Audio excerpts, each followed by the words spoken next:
Hablaremos sobre la literatura contemporánea. Los alumnos que realizaron la presente exposición son Natalie Vicenta Beliano Pérez y Diego René Velázquez Cordón. Contexto histórico de la literatura contemporánea. La edad contemporánea es el periodo histórico que abarca desde el inicio de la Revolución Francesa en 1789 hasta la actualidad. Durante la edad contemporánea se dieron las revoluciones industriales que transformaron las formas de producción, las relaciones de trabajo y el modo de vida de gran parte de la población. Características de la literatura contemporánea. Plasma la condición propia del ser latinoamericano. Sus recursos son humor, parodia e ironía. Emplea todo tipo de lenguaje. Expresa el sincretismo cultural. Recurre a los registros del lenguaje escrito y oral. Intenta relacionar la realidad con la ficción. Literatura testimonial. Literatura testimonial. La época contemporánea tiene una característica más, una sociedad entre el conflicto y la crisis. Incluso, en muchos casos, en una época de guerra. La naturaleza de la guerra provoca siempre el corazón y la mente de quienes la viven, ya sea como agresor o como agredido. Esta batalla siempre transforma el pensamiento generando elementos de reflexión que más adelante se pueden traducir en ideas concretas de discusión. La literatura testimonial nace en este contexto, las experiencias de los conflictos armados en los países hispanoamericanos durante la segunda mitad del siglo XX. Forjaron sentimientos y pensamientos específicos acerca de la vida y el mundo. Estas reflexiones fueron sistematizándose de tal manera que dan origen a historias cautivadoras sobre los hechos vividos. A estos textos se les conoce como testimonios o literatura testimonial. La literatura testimonial reúne tres elementos característicos y fundamentales en su estructura. Realidad. Busca presentar la realidad de la época, incluyendo todos los hechos sucedidos. Pretende hacer una exposición objetiva de los sucesos. Arte. El texto se presenta con estética, de manera atractiva y con estructura literaria.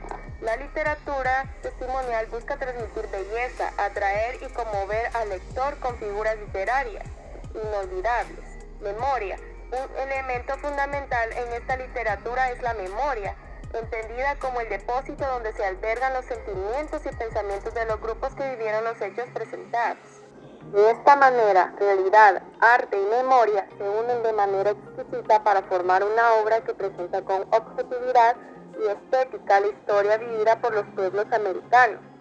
Algunas obras hispanoamericanas que corresponden a esta corriente son, siguiendo el corte, Relatos de guerras y de tierras. Es una composición colombiana de 6 relatos en los que su autor Alfredo Molano transmite la realidad violenta que se da en los llanos de Colombia. Como esa situación afecta a todo el país en conflicto. Para esto utilizó fundamentalmente la técnica de la entrevista. La gente, aunque armada era pacífica, nombraban solo sus autoridades.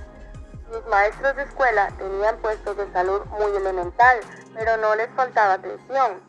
Guerra en el Paraíso, obra de Carlos Montemayor, que narra desde dos egos simultáneos, los pobres y el Estado. La vida del protagonista, Lucio Paz, cuenta los hechos de la Guerra Civil Mexicana y hace énfasis en las atrocidades del mando militar sobre los habitantes del estado de Guerrero. La novela es una mezcla de las diferentes perspectivas que el autor documenta a través de todos los actores del conflicto: guerrilleros, militares, políticos, ciudadanos. El tema se centra en la guerrilla de Lucio Cabañas. ¿Qué pasaba en Guatemala? Guatemala vivió un conflicto armado desde la década de 1960 hasta 1996. Durante estos años se vivieron intensas de sufrimiento, miedo y dolor, que más adelante quedaron plasmados en obras de este género. Algunas de ellas son La hija del Puma, escrita por la sueca Mónica Sack, publicada en Guatemala en 2004. Narra el testimonio de María, una de tantas refugiadas y refugiados guatemaltecos por la violencia y represión de la guerra en la década de 1980. En 1995, esta obra fue llevada al cine, aumentando considerablemente su fama. El último silencio, 2005, se trata de un cuate Tiene un hermano, Iriar Elizabeth Yugoslavia, ambos miembros de la guerrilla, y bueno, le sale una beca para estudiar psicología en el extranjero. Decide regresar a Guatemala para buscarse el tercer cliente que atiende es un torturador. El psicólogo sabe que este personaje es el que mató a su hermano. Me llamo Ricoberto Moner, casi me nació la conciencia. En su libro, hojeado en 1985, era Mea Minchía. Presenta su historia en la que repetidos, citado en día Soberta Menchi, y así presenta su historia, en la que la represión anular acabó con Isoberta Menchas y sus conocidos y familiares, entre ellos padres, con esa vida de inco evidenciar las injusticias padres, con la vida de muchos denunciar las injusticias y abusos. Bueno, como último punto tenemos un video sobre la literatura contemporánea.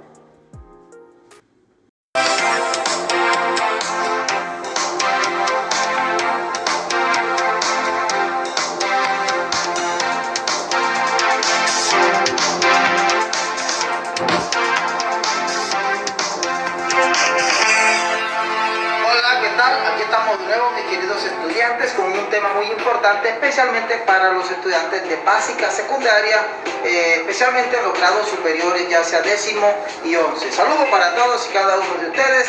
Bienvenido al 2020. Hoy te quiero hablar de un tema tan importante como lo es la literatura contemporánea. Esa literatura que nace con el tiempo, con el devenir de muchos autores, de muchos escritores que no gustan o se atienen a las consecuencias de lo que viene de atrás y empiezan a escribir, a producir con sus propias inspiraciones, sin tener en cuenta algunos rasgos de lo que prácticamente tenía nuestra literatura medieval. Es decir, empiezan a innovar, a sacar de sus propias inspiraciones algo nuevo para la humanidad. Entonces te quiero hablar de esta literatura contemporánea en una forma sencilla para que puedas entender lo que es el tema, porque a veces nos confundimos, no sabemos de dónde viene, cómo es. En una forma muy amena te la voy a explicar.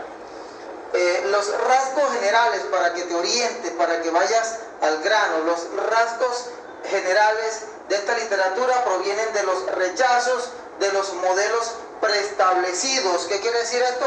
Que ya ellos no quieren tener esos mismos modelos antiguos, sino que empiezan a buscar otra forma de producción literaria. Allí es donde empiezan a aparecer. No linealidad del relato, del cuento, es decir, no quieren escribir ese cuento lineal, ese relato lineal con las mismas reglas, con las mismas costumbres, sino que van innovando. También aparecen los géneros híbridos y combinados, es decir, géneros que nacen de esos otros géneros y por eso los llaman géneros híbridos o combinados. Juegos narrativos, empiezan a jugar con la narrativa, empiezan a mostrar otros campos, a escribirle a otras figuras, a otros elementos, y lo que es el prosaísmo y cotidianidad. Es decir, ya dejan a un lado los versos y empiezan a escribir en forma de prosa.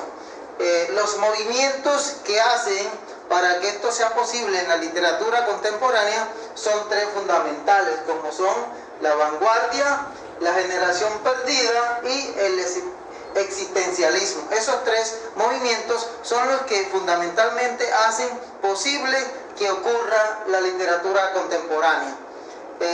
Vamos a ver algunos de los principales autores de esta literatura contemporánea, como son Franz Kafka.